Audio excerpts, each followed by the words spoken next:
അപ്പൊ എല്ലാവർക്കും ഹാപ്പി ഓണം. ഓണം നന്നായിട്ട് ആഘോഷിച്ചു എന്ന് വിചാരിക്കുന്നു. ഞാനൊരു ചെറിയ തോതിലൊക്കെ ആഘോഷിക്കാൻ പറ്റിയതുപോലെ ആഘോഷിച്ചിട്ടുണ്ട്. Big boss ഹൗസിലും ഓണാഘോഷങ്ങളായിരുന്നല്ലോ മേജറായിട്ട്. പക്ഷെ നല്ല നല്ല വീക്ക്ലി ടാസ്കുകളൊക്കെ അവർ കണ്ടക്ട് ചെയ്തിട്ടുണ്ടായിരുന്നു അല്ലേ.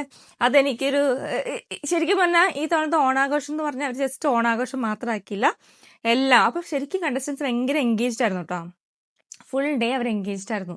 അവർ വെറുതെ ഇരുന്നിട്ടില്ല. സാധാരണ ഞാൻ വിചാരിച്ചു ഇന്നത്തെ എപ്പിസോഡ് ശരിക്കും ശോകമായിരിക്കും, ഇങ്ങനെ ഓണാഘോഷവും പൂക്കളവും അങ്ങനെയായിട്ട് പോകുന്നുള്ളൂ. പക്ഷെ ഭയങ്കരമായിട്ട് നന്നായിട്ട് പ്ലാൻ ചെയ്തിട്ടുണ്ട്. അതായത് ബിഗ് ബോസ് എന്താ ടീമിനൊരു ഹാറ്റ്സ് ഓഫ് കൊടുത്തേ പറ്റൂ. എല്ലാം എന്റർടൈനിങ് ആയിട്ട് ഓരോ സമയത്തോതിൽ അവർ കണ്ടന്റ് കൊടുക്കുന്ന രീതിയിൽ സംഭവങ്ങൾ കൊണ്ടുവന്നിട്ടുണ്ടായിരുന്നു. ഇനി പറയാനുള്ള കുറച്ച് വിഷയങ്ങളുണ്ട്. ആദ്യത്തെ വിഷയം എനിക്ക് പറയാനുള്ളത് ക്യാപ്റ്റൻസി അറിയാലോ, ആരൊക്കെയാണ് ക്യാപ്റ്റൻസി എന്നുള്ളത്. നോമിനേഷൻ വന്നായിരുന്നു. അപ്പൊ ഫസ്റ്റ് വന്നത് ജിസേൽ, സെക്കൻഡ് ഒനിൽ, ഏറ്റവും കൂടുതൽ വോട്ട് ചെയ്തത് അഭിലാഷാണ്. ആ വീട്ടില് അഭിലാഷിന് ഭയങ്കര ആൾക്കാർ സപ്പോർട്ടുണ്ട്. അത് എന്തുകൊണ്ടാണെന്നറിയോ? അത് ഇന്ന് നിങ്ങൾക്ക് മനസ്സിലാവും. വീക്ക്ലി ടാസ്ക് കഴിഞ്ഞപ്പോൾ അഭിലാഷിന്റെ പ്രതികരണം എങ്ങനെയായിരുന്നു? വീക്ക്ലി ടാസ്ക് കഴിഞ്ഞപ്പം മറ്റേ നോറയാണ് ജയിച്ചത്. ഒനിലായിട്ട് കോമ്പറ്റ് ചെയ്ത് കഴിഞ്ഞപ്പോൾ നോറ ജയിച്ചു. അപ്പൊ നോറയ്ക്ക് ഓപ്ഷൻസ് ഉണ്ട്. 3 ടിക്കറ്റ്സ് ഉണ്ടല്ലോ, 3 കാര്യങ്ങൾ, 3 സംഭവങ്ങൾ സ്വയം വെക്കാം, അല്ലെങ്കിൽ വിതരണം ചെയ്യാം. അങ്ങനെ വെച്ചിട്ട് വിതരണം ചെയ്യാം. അപ്പൊ നോറ ചൂസ് ചെയ്ത് നോമിനേഷൻ ഫ്രീയും പിന്നെ നോമിനേറ്റ് ചെയ്യാൻ പറ്റുന്ന സംഭവം ഉണ്ടല്ലോ, അത് രണ്ടും വെച്ചു പുള്ളിക്കാരി. എന്നിട്ട് ഫാമിലി വന്ന് 7 ദിവസം താമസിക്കുന്ന സംഭവം അത് മാത്രം ബിന്നി കൊടുത്തിട്ട് അഭിലാഷിനൊന്നും കിട്ടിയില്ല. അവിടെ അഭിലാഷ് പ്രതികരിച്ചിട്ടില്ല. മനസ്സിലായോ? അഭിലാഷിന്റെ ഗെയിം അങ്ങനെയാണ്. അഭിലാഷ് ആരോടും സംസാരിക്കില്ല, പ്രതികരിക്കില്ല, ഷൗട്ട് ചെയ്യുന്നില്ല. ഷൗട്ട് ചെയ്യാന്നല്ല ഞാൻ പറയാം, നമുക്ക് ഇപ്പൊ ശരിക്കും അഭിലാഷ് അവിടെ പ്രതികരിക്കണമായിരുന്നു. എന്തുകൊണ്ട് ചെയ്തില്ല? അഭിലാഷ് വർക്ക് ചെയ്തില്ല ഇതിന്. ആ ടാസ്കില് ആദ്യത്തെ 2-3 റൗണ്ടിൽ അഭിലാഷ് നല്ലോണം വർക്ക് ചെയ്തിട്ടുണ്ട്. നോറ ലാസ്റ്റ് 2 റൗണ്ടിൽ നോറ ചെയ്തിട്ടുണ്ട്, സംശയമില്ല. പക്ഷെ അഭിലാഷിന് കിട്ടിയില്ല. അത് അഭിലാഷ് അവിടെ ചോദിക്കണമായിരുന്നു. പക്ഷെ അഭിലാഷ് അവിടെ കൂളായിട്ട് ഇറങ്ങി പോന്നു. അവിടെയാണ് ബിഗ് ബോസിലെ ആക്ച്വൽ ഞാൻ കാര്യം പറഞ്ഞത്. അതുകൊണ്ടാണ് അഭിലാഷ് എപ്പോഴും ക്യാപ്റ്റൻസിൽ വരാം. കാരണം പുള്ളിക്കാരന് എല്ലാവരും ഒരു ഡിപ്ലോമസിയാണ്. കാരണം എന്താ അറിയോ, പുള്ളിക്കാരന് ജനങ്ങൾ എന്ത് വിചാരിക്കുന്നു എന്ന് ചിന്തിച്ചിട്ടാണ് പുള്ളിക്കാരൻ റിയാക്ട് ചെയ്യാത്തത്. അത് ഒരുവിധം കറക്റ്റ് ആവാം, പക്ഷെ ആണോ? എന്നെ സംബന്ധിച്ച് അവിടെ അഭിലാഷ് കുറച്ചുകൂടി ക്വസ്റ്റ്യൻ ചെയ്തിരുന്നെങ്കിൽ, നോറയെ ക്വസ്റ്റ്യൻ ചെയ്തിരുന്നെങ്കിൽ നോറേനെ റോങ് ആയിട്ട് അഭിലാഷിന് അവിടെ പ്രൂവ് ചെയ്യാൻ പറ്റിയാണ്. ക്വസ്റ്റ്യൻ ചെയ്താലേ പ്രൂവ് ചെയ്യാൻ പറ്റൂ. ഇപ്പൊ നമ്മൾ നോക്കുമ്പോൾ നോറ ചെയ്തു, നോറയ്ക്ക് ഒരു ഓപ്ഷൻ ഉണ്ടായിരുന്നു, നോറ കെപ്റ്റ് ഇറ്റ്. അത്രേ ഉള്ളൂ. നോറയെ നോക്കുമ്പോൾ നോറയ്ക്കും കൂടി വേണ്ടിയിട്ട് നോറ 2 ഓപ്ഷൻസ് വെച്ച പോലെയാണ് ഇപ്പൊ എല്ലാവരും ചിന്തിക്കുക. പക്ഷെ അതല്ല സംഭവം. അവിടെ വർക്ക് ചെയ്ത് വേറൊരാളും കൂടി ഉണ്ടെന്നുള്ളത് ആരും ചിന്തിച്ചില്ല. ഇനി നോറയുടെ സ്ഥാനത്ത് വേറെ ആരെങ്കിലും ആണെങ്കിൽ, ഇപ്പൊ ബിന്നി ആണെങ്കിൽ ചെയ്യുമായിരുന്നു, എനിക്ക് തോന്നുന്നില്ല. ബിന്നി എല്ലാവർക്കും കൊടുക്കുമായിരുന്നു. കാരണം ഇവരൊക്കെ ഉണ്ടല്ലോ, ബിന്നി ആണെങ്കിൽ അഭിലാഷ് ആണെങ്കിലും 3 പേർക്ക് ഡിവൈഡ് ചെയ്യും. നോമിനേഷൻ ഫ്രീ കാർഡ് അവർ വെക്കും, എല്ലാവർക്കും അതാണ് ഇഷ്ടം. ബാക്കിയെല്ലാം അവര് ഡിവൈഡ് ചെയ്ത് കൊടുക്കും. എന്തുകൊണ്ടാണെന്നറിയോ? അവർക്കൊക്കെ ഭയങ്കര കോൺഷ്യസ് ആണ് അവര്. പുറത്തത്തെ ആൾക്കാർ എന്ത് വിചാരിക്കും എന്നുള്ള കോൺഷ്യസ്നെസ് അവരെപ്പോഴും വേട്ടയാടിക്കൊണ്ടിരിക്കുന്നതുകൊണ്ട് തന്നെ അവരത് ചെയ്യും. നോറ അത് ചിന്തിച്ചിട്ടില്ല. നോറ അങ്ങനെ ചിന്തിച്ചിട്ടില്ല. നോറയ്ക്ക് അന്നേരം ശരിയെന്ന് തോന്നുന്നു, നോറ അങ്ങനെ ചെയ്തു എന്നാണ് എനിക്ക് മനസ്സിലായത്. ഇനി അത് കഴിഞ്ഞിട്ട് അഭിലാഷ് ഒന്നും പറഞ്ഞില്ല, കണ്ടോ? അവിടെയാണ് അഭിലാഷിന്റെ ഗെയിമിന്റെ ശരിക്കും പറഞ്ഞാൽ എനിക്ക് ഗെയിമിന്റെ കുറച്ച് ഡൗൺഫോൾ ആയിട്ട് നമ്മള് ശരിക്കുള്ള ലൈഫിൽ നമുക്ക് ഇതൊന്നും വലിയ കാര്യമില്ലെങ്കിൽ വിട്ടേക്കണം, അത് സമ്മതിച്ചു. പക്ഷെ ഇത് ബിഗ് ബോസ് ഹൗസിലാണ്. ഇവിടെ നമ്മൾ ചെയ്ത കാര്യത്തിന് നമ്മൾക്ക് ക്വസ്റ്റ്യൻ ചെയ്യാനുള്ള അധികാരമുണ്ട്. അതാണ് അവിടെ ശബ്ദം ഉയർത്തണമായിരുന്നു എന്നാണ് എൻ്റെ അഭിപ്രായം. ഇനി ഷാനവാസിന്റെ കേസുകൾ എടുക്കാൻ ഞാൻ പറയാം. ഷാനവാസ് നമ്മൾ കോൺവെർസേഷൻസ് ഒക്കെ ഉണ്ടായപ്പം അഭിലാഷ് പറയുന്നുണ്ട് ഷാനവാസിനോട്, എന്തിനാണ് നിങ്ങൾ പോയിട്ട് ഇങ്ങനെ ഒരാളെ അത് ഇന്നത്തെ കോൺവെർസേഷൻ ഉണ്ടായിട്ടുണ്ടായിരുന്നു. അപ്പം അഭിലാഷ് അവിടെ കാര്യങ്ങൾ അറിയാം. ഓക്കെ, അഭിലാഷ് എന്തുകൊണ്ടാണ് കാര്യങ്ങൾ അറിയാം? അഭിലാഷ് അവിടെ ഇരുന്ന് ഒബ്സർവ് ചെയ്യുന്ന ഒരാളുടെ കൂട്ടത്തിലായതുകൊണ്ടാണ് അഭിലാഷിന് മനസ്സിലാവുന്നത് ഇത് ഗ്രൂപ്പ് അറ്റാക്ക് അല്ലേ, ഇവർക്ക് നെഗറ്റീവും അവർക്ക് പോസിറ്റീവ് ആവാൻ സാധ്യതയുണ്ടെന്ന് അഭിലാഷ് പറയാൻ കാരണം അതാണ്. പക്ഷെ ഷാനവാസിന് അത് മനസ്സിലാവുന്നില്ല കേട്ടോ. ഷാനവാസ് പറയുന്നത് അങ്ങനെയാണ്. ഷാനവാസ് എന്തൊക്കെയോ പറയുന്നുണ്ട് ഇന്ന് അഭിലാഷിനോട്, എന്തൊക്കെയോ പറഞ്ഞു. എന്താണ്, നിന്റെ കുള്ളപ്പണി വരാൻ പോകുന്നുണ്ട്, എനിക്ക് എന്തൊക്കെയോ അറിയാം. ഷാനവാസിന് വിചാരമുണ്ട് ഷാനവാസിന് ഭയങ്കര ഗെയിമറാണെന്ന് കേട്ടോ. ഷാനവാസ് ഇന്ന് ആ ഒരു ആൻസർ പറഞ്ഞില്ല അഭിലാഷിനോട്, ഗ്രൂപ്പ് അറ്റാക്ക് ചെയ്താൽ ലാലേട്ടൻ ചോദിക്കുള്ളൂ. അവിടെ തന്നെ ഷാനവാസിന് ഒന്നും അറിയില്ല എന്ന് എനിക്ക് മനസ്സിലായി. കാരണം വെച്ചാൽ അറിയോ, ഗ്രൂപ്പ് അറ്റാക്ക് ചെയ്താൽ ലാലേട്ടൻ ചോദിക്കുള്ളൂ? അങ്ങനെയല്ലല്ലോ. ഒരാൾ അത് ഉയർത്തിയാൽ തന്നെ ആ ഒരു കാര്യം ചോദിക്കാം. അല്ല എല്ലാവരും കൂടി പോയി ചോദിച്ചു കഴിഞ്ഞാൽ എങ്ങനെ ശരിയാവുന്നത്? അത് ശരിയാവൂലല്ലോ. അതല്ലേ ഇവിടെ പ്രൂഫ്. നിങ്ങളെല്ലാവരും നെഗറ്റീവ് ആവുന്നു, അവർ പോസിറ്റീവ് ആവുന്നു. കാരണം അവരുടെ ഭാഗത്ത് തെറ്റുണ്ടെങ്കിൽ പോലും അവർ ശരിയായി മാറുന്നു. കാരണം അവർ അറ്റാക്ക് ചെയ്യുവാണ് നിങ്ങൾ. അതുകൊണ്ടാണ് പ്രശ്നം. അത് അഭിലാഷിന് അവിടെ അറിയാം. അഭിലാഷ് അത് വെച്ചിട്ടാണ് കളിക്കുന്നതെന്നാണ് എൻ്റെ ഒരു ഊഹം. പക്ഷെ അത് കളിക്കാം. പക്ഷെ നമുക്ക് ചെയ്യേണ്ട സ്ഥലത്ത് ഇപ്പോൾ നൂറയുടെ കാര്യങ്ങളിൽ അഭിലാഷ് അവിടെ ഒച്ച ഉയർത്തണമായിരുന്നു. അത് അഭിലാഷ് മാത്രം ഉയർത്തിയാൽ മതി. അഭിലാഷ് സംസാരിക്കുമ്പോൾ ബാക്കി എല്ലാവരും കൂടി വന്നു കഴിഞ്ഞാൽ നൂറയുടെ അറ്റാക്ക് ചെയ്യുന്ന പോലെയാവും. അവൻ നൂറയ്ക്ക് പോസിറ്റീവ് ആവും, അഭിലാഷ് നെഗറ്റീവ് ആവും. അഭിലാഷ് മാത്രം സംസാരിച്ച് നോക്കി നൂറയ്ക്ക് അഗേൻസ്റ്റ് ആ കാര്യത്തിൽ ജനങ്ങൾ മുഴുവൻ അഭിലാഷിനോടെ നിന്നാൽ. അതാണ് വ്യത്യാസം. അപ്പം ഇവർക്ക് ഗെയിം ശരിക്കും പറഞ്ഞാൽ കുറച്ചൊരു മനസ്സിലാകുന്നുണ്ടെങ്കിലും ചിലർക്ക് എക്സിക്യൂട്ട് ചെയ്യാൻ പറ്റുന്നില്ല, ചിലർക്ക് ഒട്ടും അറിയില്ല. ഇതാണ് ഇവിടുത്തെ സംഭവം. ഇനി ഈ അടുത്ത വിഷയം, അടുത്ത ബിന്നിയും നമ്മുടെ റെനയും. ഓക്കെ, ഇതാണ് ഞാൻ പറഞ്ഞത്, അവിടെ ഫ്രണ്ട്ഷിപ്പ് തന്നെ സാധനം ഉണ്ടോ? ഇല്ല.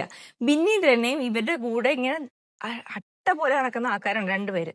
അവര് ഇന്ന് ആര്യനെയും ജിസിലിനെയും കുറിച്ച് പറയുന്നുണ്ടായിരുന്നു. അവര് തമ്മിൽ അങ്ങനെയാണോ, അവര് കൈ പിടിച്ചു. അപ്പൊ ഞാൻ നോക്കുമ്പോ ബിന്നിയുടെ കൈ റെനയും പിടിച്ചിട്ടുണ്ട്. അപ്പം അതുകൊണ്ട് പറഞ്ഞുണ്ടോ? അങ്ങനൊന്നുമില്ലല്ലോ. അത് നിങ്ങൾ കാണുന്നത് എന്തിനാണ് നിങ്ങൾ അങ്ങനെ? നിങ്ങളുടെ ഫ്രണ്ട്സ് അല്ലേ അവര്. ഞങ്ങൾക്ക് കാണുന്നവർക്ക് തോന്നുന്നില്ലല്ലോ. എനിക്ക് തോന്നിയിട്ടില്ല അവർ തമ്മിൽ വേറൊരു ടൈപ്പിലുണ്ടെന്നൊന്ന്. ബിഗ് ബോസ് കാണിക്കാൻ നോക്കിയാലും അത് മനസ്സിലാവും നമുക്ക് അവർ രണ്ട് വ്യക്തികൾ തമ്മിലുള്ള എങ്ങനത്തെ ഇഷ്ടമാണെന്നുള്ളത്. മനസ്സിലായോ? വേറൊരു അതിര് വിട്ട് ഇഷ്ടമുള്ള പോലെ എനിക്ക് തോന്നിയിട്ടില്ല. ഇനി ഉണ്ടാവാൻ പാടില്ല എന്നൊന്നുമില്ല, ഉണ്ടാവാം. പക്ഷെ ബിന്നിയും റെനയും തമ്മിൽ സംസാരിക്കുന്നത് കണ്ടപ്പോൾ എനിക്ക് ശരിക്കും സർപ്രൈസ് ആയിപ്പോയി കേട്ടോ. ഇങ്ങനെ ഒരു ഫ്രണ്ട് ഗ്രൂപ്പിൽ ഇരുന്നിട്ട് ആ ഫ്രണ്ടിനെ ബാക്കിൽ നിന്ന് കുത്തുന്നത്, ഇതാണ് ഇങ്ങനെ ചെയ്തതാണ് എല്ലാവരും. ശരി, ചുരുക്കത്തിൽ പറഞ്ഞാൽ അവിടെ എല്ലാവരും കട്ടപ്പകളാണ്, ഒരാളും ഇല്ല. പിന്നെ എല്ലാവരും ഫ്രണ്ട്സിന് ഇല്ല. പിന്നെയും കുറച്ചും കൂടി അക്ബറും ശരത്തും മാത്രമേ ഉള്ളൂ കുറച്ചും കൂടി അങ്ങോട്ടും ഇങ്ങോട്ടും ലോയലായിട്ട് നിൽക്കുന്നത്. ബാക്കി എല്ലാവരും അങ്ങോട്ടും ഇങ്ങോട്ടും കുത്തുന്നുണ്ട്. സംശയം എന്താ? ഇനി അവരും മാറാൻ അധികം നേരമൊന്നും വേണ്ട, എല്ലാവരും കുത്തുന്നുണ്ട്. അത് ഒരു ഡൗട്ടും ഇല്ല. ഇനി അനുമോളുടെ കാര്യം, വയൽക്കാടിൻ്റെ കൂടെയാണല്ലോ അനുമോൾ, നമുക്കറിയാം. അനുമോൾ വയൽക്കാടിൽ നിന്ന് ജയിച്ചപ്പം അവർക്ക് പണി കിട്ടിയല്ലോ, മറ്റേ പണിപ്പുര ടാസ്ക് കിട്ടിയപ്പം കുറേ പണികൾ കിട്ടിയപ്പം അനുമോൾ ഭയങ്കര സന്തോഷത്തില്. എനിക്ക് മനസ്സിലാവുന്നില്ല അനുമോൾ എന്ത് സന്തോഷത്തിലാണ്. പണി സ്വയം കിട്ടില്ല എന്നുള്ള ഒരു ഇതിലാണെങ്കിൽ അത് ഒന്നും പറയാൻ പറ്റില്ല. അത് ബിഗ് ബോസിന് ആ ചിട്ട് വരുന്ന പോലെ ഇരിക്കും എന്താന്നുള്ളത്. അപ്പം പുള്ളിക്കാരിക്ക് കിട്ടില്ല, ഒരു കുഴപ്പമില്ല, അവര് ജയിക്കട്ടെ എന്നുള്ള ഇത്. അപ്പൊ ഇപ്പൊ എന്താ എനിക്ക് മനസ്സിലായെന്ന് അറിയോ, പുള്ളിക്കാരുടെ വിചാരം എന്താണെന്ന് വെച്ചാല് ഇപ്പം എല്ലാവരും കൂടി ഒറ്റപ്പെടുത്തിയപ്പോഴാണല്ലോ അനുവിനെ സപ്പോർട്ട് ചെയ്തത്. ഇനിയിപ്പോൾ എല്ലാവരും കൂടി വയൽക്കാടിന് എഗൻസ്റ്റ് കളിക്കുമ്പം ജനങ്ങളൊക്കെ വയൽക്കാടിൻ്റെ കൂടെ നിൽക്കും എന്നുള്ളൊരു തോന്നൽ അനുവിനുണ്ട്. അതുകൊണ്ടാണ് അത് ശൈത്യ ഇന്ന് അക്ബറിനോട് പറയുന്നുണ്ട്. അത് ശരിയാണ്, ശൈത്യക്ക് തോന്നിയത് കറക്റ്റ് ആവാം. അക്ബറിനോട് പറയുന്നുണ്ട്. അക്ബർ ശൈത്യയും കൂടി ഇന്ന് സംസാരിക്കുന്ന അതേ വിഷയമാണ്. അത് വേറൊന്നുമല്ല, നിവീന്റെ കാര്യം കൂടി അവിടെ പറയുന്നുണ്ട്. നിവീൻ ഇന്നലെ തന്നെ ഞാൻ പറഞ്ഞു, നിവീന് കുറേശ്ശെ അങ്ങനെ അങ്ങോട്ട് ചാഞ്ചാടി തുടങ്ങിയിട്ടുണ്ട്. ആള് ഭയങ്കരമായിട്ട് ഡിഫറെന്റ് ആയി അല്ലേ? ഇന്ന് ആലോചിച്ച് നോക്കിയാൽ നിങ്ങൾ പോട്ടെ, ഒരു 3 ദിവസം മുമ്പുള്ള നിവീനാണോ ഇന്നത്തെ? അല്ലല്ലോ. പുള്ളിക്കാരന് ഇപ്പം ആരുടെ കൂടിയാണ് ടീം കൂടിയിരിക്കുന്നത്? വയൽക്കാട് അനുമോൾ അവരുടെ കൂടെയാണ് ഇരിക്കുന്നതും സംസാരിക്കുന്നതും എല്ലാം. ഓക്കെ, ഒന്ന് വേറൊന്നുമല്ല, അനുമോൾ നിവീന് നല്ല സപ്പോർട്ട് ഉണ്ടെന്ന് അനുമോൾക്കും അറിയാം, അനുമോൾക്ക് പോസിറ്റീവ് ആണെന്നുള്ളത് നിവീനും അറിയാം. അപ്പോൾ രണ്ടുപേരും മ്യൂച്വലി അങ്ങോട്ടും ഇങ്ങോട്ടും നിൽക്കുന്ന പോലെ തന്നെ എനിക്ക് ഫീൽ ചെയ്തത് കേട്ടോ. ശരിക്കും വയൽക്കാടിനും മോശമായിട്ടൊന്നും ഇല്ലല്ലോ. നവീന് മോശമായിട്ട് എന്താ ഉള്ളത്? അങ്ങനെ മോശമൊന്നുമില്ല, എന്റർടൈനർ ആണെന്നുള്ളത് നമ്മളെല്ലാവരും പറഞ്ഞിട്ടുണ്ട്. അപ്പോൾ അതേ ഫീഡ്ബാക്ക് പോയതുകൊണ്ടാണ് ഇവർ രണ്ടിനും കൂടെ നിൽക്കുന്നത്. മനസ്സിലായി? അത് ശൈത്യയ്ക്കും അക്ബറിനും ഇന്ന് മനസ്സിലായിട്ടുണ്ട്. അവർ ക്രാക്ക് ചെയ്യുന്നുണ്ട്. അതാണ് സംഭവം. അതുകൊണ്ടാണ് നവീനും അവിടേക്ക് മാറിയതെന്നുള്ളത് മനസ്സിലായി. കറക്റ്റായിട്ട് എടുത്ത് കാണിക്കുന്നുണ്ട്, മുഴച്ച് കാണിക്കുന്നുണ്ട്. അത് നവീൻ സ്റ്റെപ്പ് പുള്ളിക്കാരൻ ഒരു സുപ്രഭാതത്തിൽ അങ്ങനെ മാറിക്കളഞ്ഞു. അത് കുഴപ്പമില്ല, ഗെയിമാണ്, ഗെയിമിൽ എന്തുകൊണ്ടും ചെയ്യാം. പക്ഷെ ഇനി പ്രേക്ഷകർ എങ്ങനെ എടുക്കുമെന്ന് അറിയില്ല. എനിക്കത് ഗെയിമാണെന്ന് മനസ്സിലായി, പ്രേക്ഷകർക്ക് ഗെയിമാണെന്ന് മനസ്സിലാവണമെന്നില്ല. അവർ പെട്ടെന്ന് ആലോചിക്കില്ല ഇതെന്താ ഇവർ പെട്ടെന്ന് ഇങ്ങനെ. എനിക്ക് ഡൗട്ട് ഉണ്ട്, നാളെ ലാലേട്ടൻ വന്നിട്ട് നെഗറ്റീവായിട്ട് മസ്താനയുടെ എഗെയിൻസ്റ്റും അനുമോളുടെ എഗെയിൻസ്റ്റും പറയുമ്പോൾ ഈ നിവീൻ എന്ത് ചെയ്യും? തിരിച്ച് ജിസലിനെ ഗ്യാങ്ങിൽ പോകുമോ? മിക്കവാറും പറയും, നിവിനെയും പറയാൻ സാധ്യത. കാരണം വെസൽ ടീം ഒന്നും ചെയ്തിട്ടില്ല ഇന്നലെ. അതിന്റെ കുറെ കാര്യങ്ങൾ അവിടെ പറഞ്ഞിട്ടുണ്ട്. അതൊക്കെ ചോദിക്കും, ഉറപ്പായിട്ട് ചോദിക്കുന്നതാണ്. എനിക്ക് ചോദിക്കണം, ചോദിക്കേണ്ടതാണ്. പക്ഷെ ഓവർ എക്സ്പെക്ടേഷൻ ഒന്നും വെക്കണ്ട, വീക്കെൻഡ് അല്ലേ. പലപ്പോഴും നമ്മൾ വിചാരിക്കുന്നത് ചോദിക്കാറില്ല, ചോദിക്കുമായിരിക്കും എന്നാണ് എൻ്റെ ഒരു ഇത്. കാരണം നിവീനെ കുറിച്ച് ബിഗ് ബോസിനും പല പ്രാവശ്യം നിവിനെ ഇങ്ങനെ പേര് വിളിച്ച് മതിയാവുന്നുണ്ട്. അപ്പം എന്തായാലും അത് ബിഗ് ബോസ് ടീം എടുക്കും ആ വിഷയം. അപ്പം ഇങ്ങനെ മാറിക്കഴിഞ്ഞാൽ ഇങ്ങനെ ലാലേട്ടൻ വന്നിട്ട് മസ്താനിന്റെ നെഗറ്റീവ് പറയാണ്, ഇവരെ നെഗറ്റീവ് പറയുകയാണെങ്കിൽ നിവിൻ എന്ത് ചെയ്യും? അപ്പോഴും ഗെയിം മാറ്റി കളിക്കും. അങ്ങനെ ഒരുപാട് കാട്ടി കളിക്കുമ്പം നിവിന്റെ ഗെയിമാണ് ഡൗൺ ആവാം. ആൾക്കാർക്കൊരു വിശ്വാസ കുറവുണ്ട് വരും. ഇതെന്താണ് ഒരു ഇതില്ലാത്ത നിലപാടില്ലാത്ത ഒരാളെന്ന് തോന്നിക്കഴിഞ്ഞാൽ അവിടെ നിവിൻ അത് ബാക്ക് ഫയർ ചെയ്യും. അപ്പോൾ ഇവന് ഗെയിമൊക്കെ നല്ലതാണ്, ആള് എന്റർടൈൻമെന്റ് ആണ്, ആൾക്ക് ഗെയിം അറിയാൻ, നന്നായിട്ട് കളിക്കുന്നുണ്ട്. പക്ഷെ സൂക്ഷിച്ച് കളിക്കണം. ഈ മൂവ്സ് ഒക്കെ കൊണ്ട് മാറുമ്പോണ്ടല്ലോ ആൾക്കാർക്ക് അത് ഹിന്റ് ഭയങ്കര നെഗറ്റീവായിട്ട് പോകാൻ സാധ്യതയുണ്ട്. അത് സൂക്ഷിച്ച് കളിച്ചാൽ മതി. ഇനി നോമിനേഷൻ ഓപ്ഷൻ ഇല്ലാവില്ല അനീഷിന്. അടുത്ത പണി കിട്ടിയത് അനീഷിനാണ് അല്ലേ, നോമിനേഷൻ ചെയ്യില്ലാന്ന്. അപ്പൊ ഈ നോമിനേഷൻ ചെയ്യാൻ പറ്റില്ലാത്ത അനീഷ എന്ന് പറഞ്ഞു കഴിഞ്ഞപ്പോൾ തൊട്ട് അനീഷ് പിന്നെ അനീഷിന്റെ അതേ ഡയലോഗ്സ് താങ്ക് യു ഇതൊക്കെ പറഞ്ഞ് പുള്ളിക്കാരനെ തീർത്തു. പക്ഷെ വീട്ടുകാർക്കൊരു ഫീലിംഗ് ഉണ്ട് ഇപ്പോൾ, കാരണം സ്ട്രോങ് ആയിട്ടുള്ള ആളെയാണല്ലോ അവർ ചൂസ് ചെയ്യാന്നുള്ളൊരു ഫീലിംഗ് ഉണ്ട്. അത് ശരിയാണ്, അനീഷ് സ്ട്രോങ്ങും ആണ്, അവരതുകൊണ്ട് തന്നെയാണ് ചൂസ് ചെയ്തതും, അത് കറക്റ്റാണ്. അപ്പം അനീഷിന് അപ്പൊ ഇനി ഒരു വാല്യൂ കിട്ടാൻ സാധ്യതയുണ്ട് കേട്ടോ വീട്ടില്. നല്ല, കാരണം ആൾക്ക് പുറത്ത് സപ്പോർട്ട് ഉണ്ടെന്നൊരു തോന്നല് വീട്ടുകാർക്കുള്ളതുകൊണ്ട് അതെന്തായാലും കിട്ടും തന്നെ എനിക്ക് തോന്നുന്നു. ഇനി നമ്മുടെ വേറൊരു സംഭവം ഉണ്ടായത് ശരത്തിനെ കുറിച്ചുള്ള കാര്യം. ശരത്തിന് എന്താ അറിയോ, മസ്താനിക്കുള്ള പ്രശ്നം എന്നറിയോ, മസ്താനി ട്രിഗർ ചെയ്യാൻ നോക്കുക. ട്രിഗർ ചെയ്യാനൊക്കെ ഒരു കുഴപ്പമില്ല. നമ്മൾ ഗെയിം കളിക്കുമ്പം നമ്മൾ നിങ്ങൾ പറയുന്ന കാര്യത്തിൽ ശരിയുണ്ടാവണം. അല്ലാതെ വെറുതെ പോയി ട്രിഗർ ചെയ്താൽ നിങ്ങൾക്ക് ആണ് തിരിച്ചു ആൾക്കാർ ചൊറിയുക. അപ്പം ശരിയുണ്ടെങ്കിൽ പോയി സംസാരിക്കുന്നതിലും ട്രിഗർ ചെയ്യും. ഫോർ എക്സാമ്പിൾ ഇന്ന് അഭിലാഷിനെ പറയാവുന്നേ 100 അഭിലാഷിന്റെ ഭാഗത്ത് ശരിയുണ്ട് അല്ലേ, ഓക്കെ. പക്ഷെ അതുപോലെ തന്നെ മസ്താനി ശ്രമിക്കുമ്പം മസ്താനിയുടെ ഭാഗത്ത് ഇന്നലെ ഒന്നും ശരിയുണ്ടായില്ല. വെസലിന്റെ കാര്യത്തിലാണെങ്കിൽ അവിടെ ശരത്തും അക്ബറിന്റെ ടീമാണ് കറക്റ്റ് ആയിരുന്നു. ശരിക്കും പറഞ്ഞാൽ അവർ ഇച്ചിരി ദേഷ്യത്തിലാണ് വന്നതെങ്കിലും പക്ഷെ അവർ കറക്റ്റാണ്. പക്ഷെ മസ്താനിയുടെ പറയച്ചിൽ കേട്ടാ തോന്നും ശരത്ത് ഭയങ്കര അഗ്രസീവായിട്ട് ശരത്ത് വന്ന് എന്നെ അടിക്കും എന്ന് പറയുന്നുണ്ട്. ഷാനവാസ് അടിച്ചാലും എനിക്കൊരു അടി കിട്ടണം ശരത്തിന്റെ, എന്നിട്ട് ഞാൻ മസ്താനിയും നമ്മൾ പണ്ടത്തെ എപ്പിസോഡൊന്നും കണ്ടിട്ടില്ലേ, പണ്ടത്തെ ബിഗ് ബോസിൽ അങ്ങനെ കാണിച്ചാണ് സിജോ പുറത്തു പോയത്. നന്നായിട്ട് കളിച്ചുകൊണ്ടിരുന്ന സിജു ആയിരുന്നു. റോക്കിയും സിജുവും കൊണ്ടുള്ള പ്രശ്നത്തിൽ റോക്കിയെ കൊണ്ട് സിജുവും പുറത്തുപോയി, റോക്കിയും പുറത്തുപോയി. അപ്പോൾ ഒരു അടി കിട്ടുമ്പോൾ അടിയുടെ ആഘാതം എത്ര ഉണ്ടാവും കൂടി മസ്താനി ഓർത്തിട്ട് വേണം ഇതൊക്കെ പറയാനായിട്ട്, മനസ്സിലായോ? രണ്ടുപേരും പുറത്തു പോകും. ഇനി തോന്നുന്നു ബിഗ് ബോസിൽ അങ്ങനെ നല്ല ഇഷ്യൂ ഉണ്ടായി കഴിഞ്ഞാൽ രണ്ടുപേരും പുറത്തു വിടാനാണ് സാധ്യത. അവർ വെച്ചോണ്ടിരിക്കില്ല, കാരണം അവർ കഴിഞ്ഞ സീസണിൽ അവർ പഠിച്ച പാഠമാണത്. അതിപ്പോൾ എപ്പോഴും കാണാനുണ്ട്, ആരെങ്കിലും ഒന്ന് കുറച്ച് അഗ്രസീവ് ആയിക്കഴിഞ്ഞാൽ അപ്പം ബിഗ് ബോസ് വിളിപ്പിക്കും കൺഫ്യൂഷൻ റൂമിലേക്കും. അങ്ങനെയാണ്. എങ്ങാനും അത് ഉണ്ടായിക്കഴിഞ്ഞാൽ നിങ്ങൾ രണ്ടുപേരും പുറത്തു പോകും എന്നാണ് എനിക്ക് തോന്നുന്നത്. അത് അങ്ങനെ ചെയ്യുള്ളൂ. രണ്ടുപേരും പ്രൊവോക്കേറ്റ് ചെയ്തുകൊണ്ട് നമുക്ക് പുറത്തിടാമല്ലോ. അങ്ങനെ, കാരണം ഇന്ന് ശരത്തിനെ കൊണ്ട് അടുപ്പിക്കണം എന്ന് പറഞ്ഞ മസ്താനി നാളെ വേറെ ആളെ കൊണ്ട് ഇത് തന്നെ ചെയ്യിപ്പിക്കാൻ നോക്കുമല്ലോ. ആ ഗെയിം ഇവിടെ പറ്റില്ല. അത് ഗെയിമല്ല, അത് വേറെയാണ്. അത് ശരിക്കും നേരായിട്ടുള്ളൊരു ഗെയിമായിട്ട് എനിക്ക് തോന്നാറില്ല. പ്രൊവക്കേഷൻ ചെയ്യാം, പക്ഷെ അടുപ്പിച്ച് അങ്ങനെയൊക്കെ പറയുന്നത് തെറ്റാണ്. അത് എനിക്ക് സപ്പോർട്ട് ചെയ്യാൻ പറ്റത്തില്ല. അത് ബിഗ് ബോസ് ഗെയിമിന്റെ നിലവാരം തന്നെ കുറയ്ക്കുന്ന ഒരു സ്ട്രാറ്റജി ആയിട്ടേ എനിക്ക് തോന്നിയിട്ടുള്ളൂ. ഇനി ഇവർക്കൊക്കെ ഭയങ്കര കോൺഫിഡൻസ് ആണ് കേട്ടോ. നമ്മുടെ വൈൽഡ് കാർഡ് എൻട്രിക്ക് നല്ല കോൺഫിഡൻസ് കൊടുക്കാൻ, കാരണം ബിഗ് ബോസ് തന്നെ പറഞ്ഞല്ലോ നമ്മുടെ സൂപ്പർ വൈൽഡ് കാർഡ്.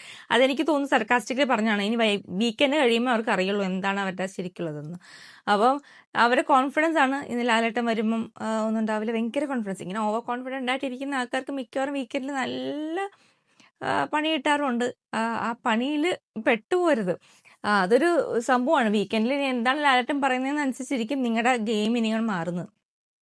മിക്കവാറും മെജോറിറ്റി കഴിഞ്ഞ പ്രാവശ്യമൊക്കെ സിബി വന്നിട്ട് ഒരു വീക്കെൻഡ് എപ്പിസോഡ് കഴിഞ്ഞപ്പോഴേക്കും പുള്ളിക്കാരൻ അങ്ങ് ഡൗൺ ആയ ആ ഷോ വിട്ടുപോയ ആളാണ്. അപ്പം ഇങ്ങനെ നിൽക്കുന്ന ആൾക്കാരൊക്കെ ഒരു വീക്കെൻഡ് കഴിയുമ്പോഴേക്കും പോവരുത്, ഇങ്ങനെ തന്നെ നിൽക്കണം.